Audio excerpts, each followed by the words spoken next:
betul-betul memindahkan rumah tinggal yang benar. Setelah itu terserah masing-masing dan sifatnya wajib.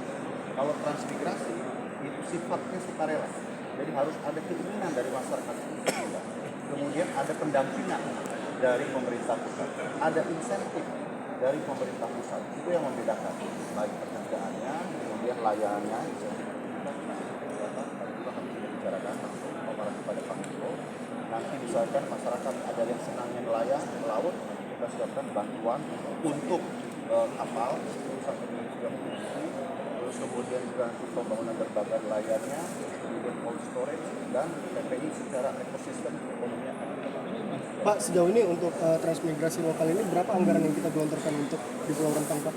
Jadi anggarannya itu sekarang ini alhamdulillah Kementerian Transmigrasi kemarin dapat ABT, fokusnya di sini. Jadi kalau Kementerian Transmigrasi itu adalah developer untuk seluruh kawasan wilayah Indonesia ini, melihat potensi-potensi wilayah Indonesia. Rempang ini adalah rumah contoh, role modelnya. Ini kita mau bangun role modelnya, rumah contohnya, dan anggaran yang akan kita berikan itu masih kita belum pastikan berapa, tetapi yang jelas untuk perumahan contohnya itu kan PU kena efisiensi. Nah, sehingga ada sekitar 400 sampai 500 rumah Pak ya yang belum terbangun. Nah, disitulah Kementerian Transmigrasi masuk.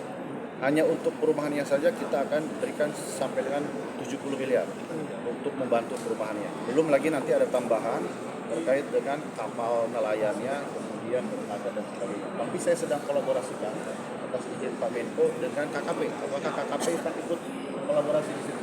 Jadi nanti soal dana itu kan sebenarnya kantongnya sama pemerintah, ya kan? Kalau misalkan KKP sudah menggelontorkan ya kita tahan dulu.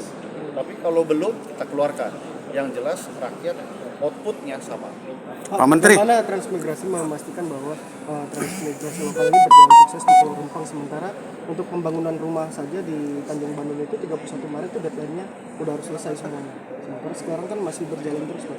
Itu bagaimana cara kita memastikan itu dapat? Ada dua hal kemarin yang jadi persoalan. Yang pertama masalah anggaran. Masalah anggaran alhamdulillah sekarang clear. Tidak ada masalah. Yang kedua, developernya yang tidak deliver, yang sudah dapat tender itu Pak ya.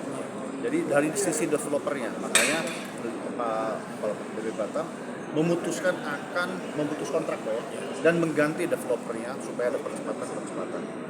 Pak Menteri, ini kan SHM Pak Menteri.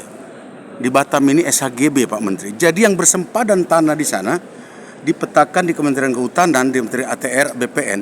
Apakah itu nanti bisa SHM juga tetangga-tetangga di sebelah Pak Menteri?